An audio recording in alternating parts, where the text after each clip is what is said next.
Rain hammered against the tall windows of the Carter family estate, each drop echoing like tiny funeral bells for a life that once was. Inside, where creditors had stripped the walls bare and even removed the old family portraits, Emily Carter stood with her hands clasped, resembling a living portrait of quiet devastation. At 24, she had imagined a different life, one full of choices, love, freedom. Instead, she faced a world of debt, loss, and unyielding expectations.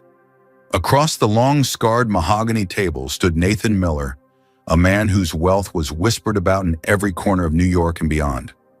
Tall, dark-haired, with storm-colored eyes, he possessed the kind of dangerous allure that drew both fascination and fear. He didn't remove his gloves as if afraid to touch the I need a wife. Nathan said, his voice cold and precise, clipped like a legal contract.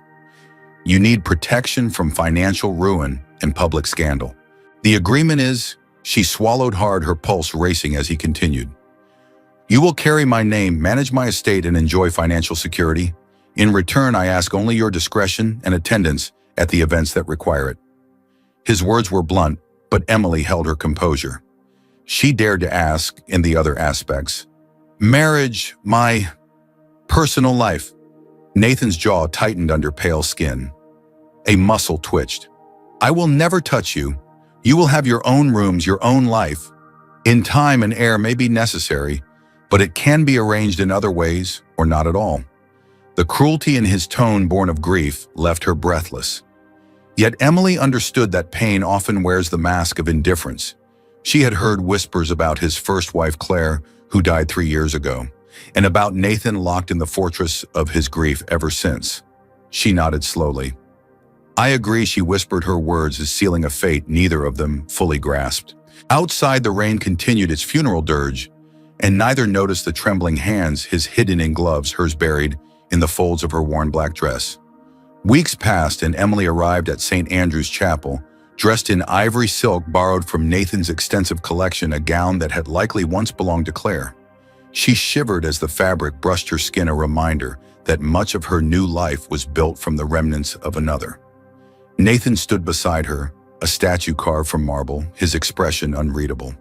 When the officiant called for him to take her hand, he did so without removing the gloves. The leather barrier felt like a wall between two warring nations. The chapel was packed as befits the wedding of a billionaire, yet the whispers were unmistakable. Poor girl, muttered one woman behind a lace fan. A marriage of convenience, added another. They say he keeps the rooms his first wife slept in locked. A tomb for the living. Emily heard everything, felt the weight of pity and curiosity pressing down, but did not flinch. She had spent the last months learning that people build walls around their pain, and the higher the wall, the deeper the wound it conceals. When the officiant pronounced them husband and wife, Nathan did not kiss her. He only inclined his head slightly, an almost imperceptible acknowledgement. Yet Emily saw it, the brief flicker in his storm-gray eyes. He was not indifferent. He felt too much and feared those feelings would destroy him. And somehow she understood that too, as her chest tightened with a mix of pity and curiosity. At Millerton Estate, they arrived in separate carriages. Mrs. Johnson, Nathan's loyal house manager, escorted Emily through the endless corridors to the East Wing, a secluded world within itself. Your rooms receive the morning light, she explained, her tone neutral. Emily looked out over the unfamiliar gardens, realizing she had married a man haunted by ghosts and inherited a beautiful prison where she would become a specter in her own right. Days blurred into weeks. Emily wandered the dark, echoing halls, discovering the library, its leather-bound books cracked and aged, the music room with its dusty piano, and the overgrown Millennium Garden, once vibrant, now suffocated by neglect. Nathan moved through the house like a shadow, visible yet untouchable. She observed his solitary routines at early morning walks across the estate, with hands clasped behind his back, the solitary hours at his desk, poring over ledgers and correspondence late into the night. Occasionally, a few words passed between them. A good morning, a thank you, whispered for arranging a modest pension for her mother. Mostly there was silence. Then one chilly autumn afternoon, Emily found the Millennium Garden and began clearing the dead growth, pruning, coaxing life back into the overgrown beds. Nathan watched from a distance, unseen, his chest tightening as he witnessed her patience, resilience, and quiet command over the estate. Little did Emily know this garden had been Claire's sanctuary. The sight of Emily breathing life back into it stirred emotions Nathan had buried, deep emotions he had convinced himself would never be permitted again. Inside the house, Emily found refuge in the library, curling up with poetry as the soft autumn light fell across the pages. She had learned to respect Nathan's space, avoiding his favorite philosophy and business tomes, instead immersing herself in forgotten volumes tucked away in corners. One day he appeared at the doorway, silent, imposing, yet offering her the freedom to read anything she pleased. "The library is as much yours as mine," he said, his tone formal but not unkind. Their interactions were formal, restrained, but Emily noticed subtle changes, the careful adjustments of tea to match his preferences, the placement of fresh flowers, small gestures that gradually broke through Nathan's wall of grief. Though he would never touch her, never fully allow intimacy, a quiet bond was forming. She understood that patience, observation, and courage were slowly reshaping the fortress he had built around himself. Emily's first weeks at Millerton Estate were a careful dance of observation, endurance, and quiet rebellion against the emptiness around her. The mansion, the garden, the library, they became her domain, her sanctuary. Nathan remained a distant, enigmatic figure, but even in his absence, he loomed large in her life, a man who feared love, yet could not escape its pull. And Emily, determined and brave, was already beginning to change the rules of this strange, arranged existence. Winter crept across Millerton Estate like a quiet, watchful animal, softening the gardens Emily had worked so hard to revive, and casting long shadows through the endless hallways. Days passed in gentle routines that neither she nor Nathan acknowledged out loud, but both silently participated in. She arranged flowers in the morning room. He appeared there 5 minutes later, pretending it was coincidence. She walked through the garden paths at dusk. He started choosing that exact time for his solitary rounds. And though no words were spoken about it, both of them knew the patterns were forming because something inside the walls of the estate was shifting. One evening after the first light snowfall, Emily sat alone in the library, curled up with a leather-bound collection of American poets. She sensed him before she heard him, the faint shift of weight in the doorway, the restrained breath of someone deciding whether to enter or retreat.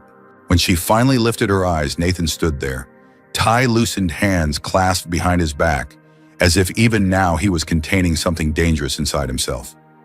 "I didn't mean to disturb you," he murmured. "You're not disturbing me," she replied, closing the book gently. "I was just reading." His eyes flicked to the cover. Frost. You know his work? A faint smile touched his lips. Every New England boy grows up under Frost's shadow.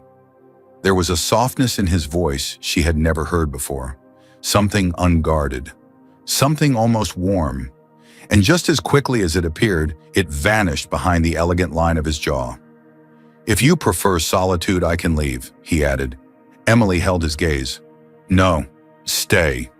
Please."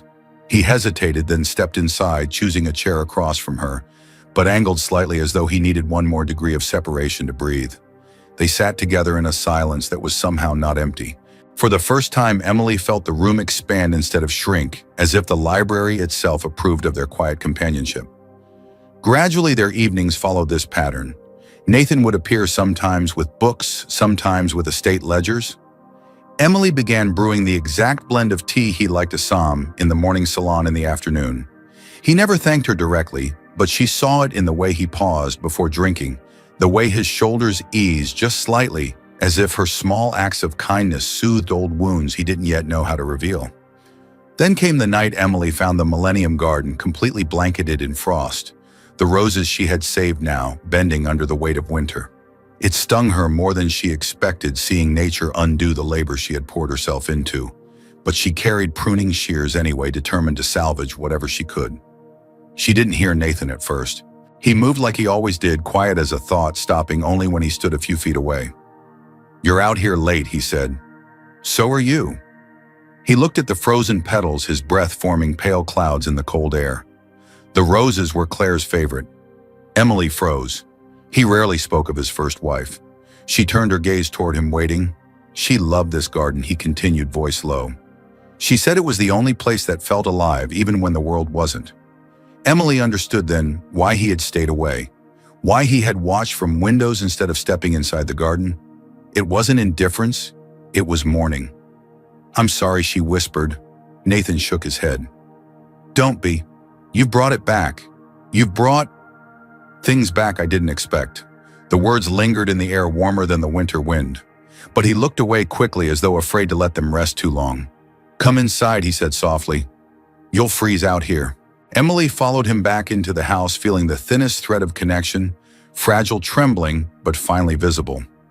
The next morning, she walked the tenant path beyond the estate gates, wanting to understand the people who relied on Millerton for their livelihood. What she saw pulled at her heart: leaking roofs, thin children, fields untended, because no one could afford seed for spring planting. She returned to the estate with a weight on her chest and found Nathan in the corridor outside the dining room. "We need to talk," she said with a steadiness that surprised even her. His brow rose. "About what?" "The tenant families. They're struggling, truly struggling. The Johnsons need repairs before the snow worsens, and the Mitchell children are coughing from damp walls. The Westfields lie empty because they lack seed money." "If we don't act now, Emily," he interrupted gently, though his voice carried a warning edge. "I handle estate matters. This isn't your burden." She stepped closer. "But I've managed estates before. My father's failures forced me to learn more than a daughter should have to. I know how to fix this. And whether you acknowledge it or not, I am part of Millerton now." He looked at her, then really looked. Not as a contractual wife, not as a polite obligation, but as a woman standing firm in the doorway of a life she refused to be sidelined in. "What do you propose?" he asked quietly. Emily handed him a folded sheet of paper. "Repairs, medicine, microloans for seeds." Costs were listed with precision. The plan was simple, logical, and compassionate. Nathan read it silently, slowly, and then something shifted in his expression. Respect, surprise, maybe even the first crack in the armor he wore like a second skin. "Very well," he said at last. "Give the orders." "And Emily?" She looked up. "You were right to bring this to me." For the first time since they met, she saw gratitude in his eyes. Unmasked, unfiltered, real. From that moment on, something new began. It wasn't love, not yet, but it was possibility. And possibility, Emily realized, could be just as dangerous and just as thrilling. She should have expected that hearts built on grief and fear don't open easily. She should have expected the tension, the glances, the moments when Nathan seemed on the verge of reaching for her, before pulling back as if burned. Yet she couldn't help the truth rising inside her. She was falling for him, for the man he hid behind the polished exterior, behind the gloves, behind the silence. And the danger of that truth, she feared, was only beginning. As snow gathered on the estate rooftops, Emily felt it change, coming like a storm on the horizon. Beautiful, terrifying, inevitable. "Tell me, do you feel Emily is getting closer to Nathan in a real way? Or is she risking heartbreak by stepping into his world?" Winter tightened its grip around Millerton Estate until the whole world seemed suspended between breath and silence. Emily felt it in the air, the quiet before something breaks. And in the days that followed, she saw it in Nathan too. Whenever she entered a room, he would straighten as if pulled toward her by instinct. Yet the moment their eyes met, he would retreat behind the practiced stillness he'd perfected over years of grief. She wondered how much longer they could go on like this, orbiting each other without daring to collide. One night as she wandered past his office, she heard voices, Nathan's and his sister Claire's. Emily hesitated only a moment before she recognized the tightness in his tone, the kind that signaled something painful was being unearthed. "She looks at you with hope," Claire whispered sharply, "and you let her believe in something you refuse to offer." "I don't refuse," Nathan answered, his voice strained. "I'm incapable. Loving nearly destroyed me once. I won't survive that again." Emily didn't stay to hear more. Those words were enough to slice something inside her cleanly in two. She fled down the hall, her breath breaking in the stillness, her heart pounding like a warning bell. She had known he kept his distance. She had sensed the fears beneath his composure. But hearing him say it, he couldn't love her, was a different kind of wound. The next morning when he appeared at breakfast, she could hardly meet his eyes. Nathan noticed instantly, of course. He watched her with the uneasy expression of a man who knows a fire is burning somewhere, but cannot yet smell the smoke. Before either could address it, the storm arrived. Not a metaphor, not a glimpse of tension, but a true violent winter storm unlike anything the estate had seen in years. Winds howled against the mansion like wolves. Snow lashed against the windows in blinding sheets. Millerton's power flickered, then died, leaving the mansion lit only by firelight and breathless anticipation. While the staff rushed to secure the property, Nathan was already pulling on his heavy coat. "The tenant houses," he said, "they're too exposed. If the creek overflows, the children won't make it through the night." "Then let me come with you," Emily said immediately. No, his refusal cut through the air like cold steel. "I won't risk you, but you'll risk yourself." He froze, breathing hard. For the first time, she saw fear in him, not for himself, but for her. "Emily," he whispered, "I have already lost one woman I loved. I cannot—" But he couldn't finish. The crack in his voice said enough. He left before she could stop him. The door slammed open into the screaming wind, then closed again, swallowing Nathan in the storm's black mouth. Hours passed. No one saw him return.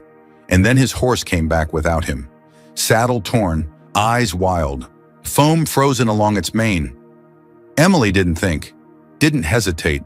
She grabbed a cloak, a lantern, boots too big for her, and bolted into the night. The storm struck her instantly, a wall of ice and fury. But she pushed forward, heart-hammering one name again and again, Nathan, Nathan, Nathan. When she reached the creek, she saw it had overflowed into a raging river, and there beside a fallen tree, partly submerged in snow, she found him. Nathan lay trapped beneath a massive branch face, pale clothes soaked through breath, shallow as the whisper of a dying prayer. "No," she gasped, dropping to her knees. "No, no. Nathan, stay with me." Her lantern flickered. The world seemed to shrink around her until there was only her, the storm, and the man she refused to lose. She braced her feet in the mud, wrapped her torn hands around the branch, and pulled with everything grief and love had ever carved into her. Inch by inch it shifted. Every muscle burned. Every breath felt like swallowing fire. But she didn't stop. When she finally freed him, she dragged him, half carrying, half collapsing, toward the old gardener's cabin on the hill. She didn't feel the pain in her hands until she saw blood staining the snow. She didn't feel the cold until she laid Nathan beside the dying hearth.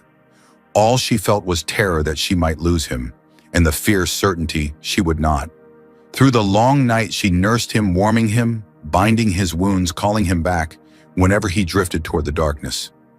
And somewhere between exhaustion and despair, he whispered her name. "Emily, don't go." She took his hand, holding it against her heart. "I'm right here. I won't leave you. Not ever." When dawn finally broke, pale and trembling, Nathan woke fully. He saw her slumped beside him.